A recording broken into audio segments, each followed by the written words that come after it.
Hello everyone, my name is Raymond M. Capitle, a philosophy student, third year.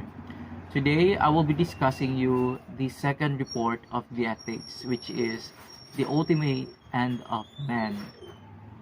And later on, I will be show you a simple presentation, slides presentations, in order for us to take a dig deeper understanding of this report. Man does not act aimlessly or meaningless. They have something as significant in their lives, like a goal. They were seeking a goal or a happiness in their lives. In Aristotelian view, he said that an individual should be represents first the happiness, and secondly, it should have a virtue like a wisdom, justice, bravery, and self-control. The end means the purpose or a goal of an act. It's either the end of an act or the end of the doer. The end of an act, meaning the natural termination or completion of an activity. This act is unconscious. For example, a man who were sleeping and he keeps snoring. He cannot avoid it because he is unconscious of that act.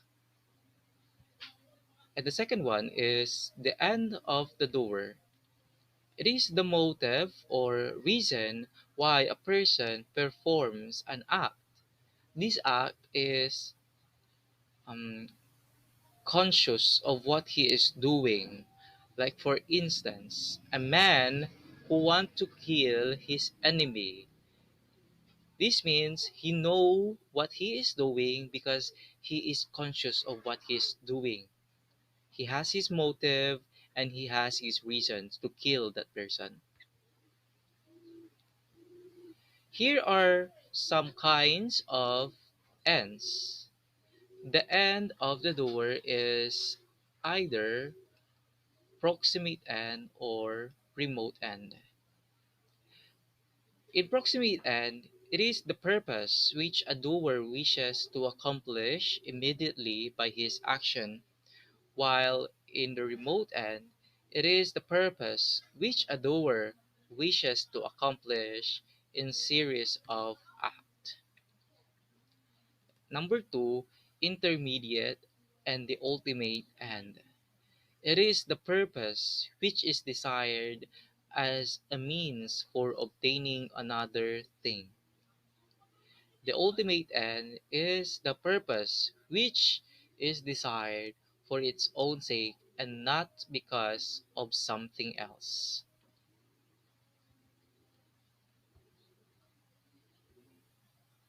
The end is something good, yes. The concept of end coincides of that of good. According to Aristotle, good means either good as an end itself or good as a means to another end. Apparently, good it is evil viewed or discussed as good. When someone desires evil as an end, it is only because he views it subjectively as something good. Every human activity is intended for the attainment of something good. Here is the greatest good. In every activity, man seeks that which is good for him. The greatest good is a matter of an act. This is evident in our concern for the best in everything. For example, best friends, best parents, best foods, best performance, best jobs, and so on and so forth.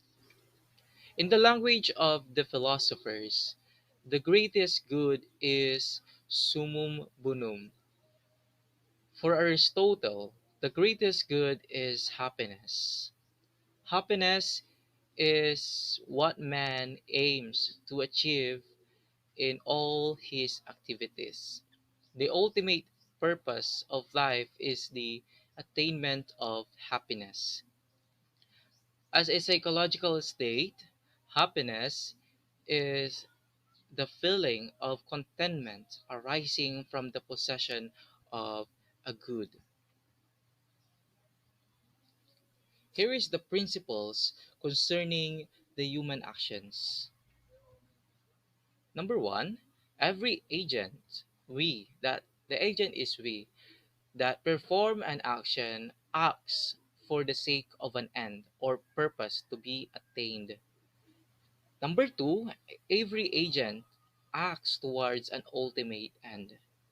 And lastly, every agent has the power to move himself towards an end which he finds suitable to him. Here is the determinants of the morality. First, the act in itself. Second, the motive of an act. Third, the circumstances of an act. So let's go in the act in itself.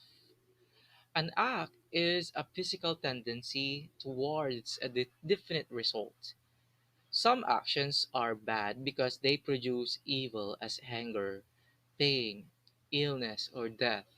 In the moral sense, actions are bad because they distribute the harmony within the acting person.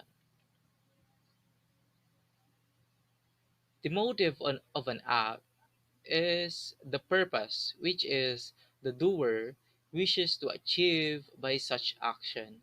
It is what gives direction and motivation to an end. It comes first in the mind and intention and occurs last in the action as its culmination or the fulfillment. And I quote that the end does not justify the means. And lastly, an act is an event of the circumstances of an act. It is happens in a definite time and place. It is accompanied by a certain elements which contribute to the nature and accountability of such an act.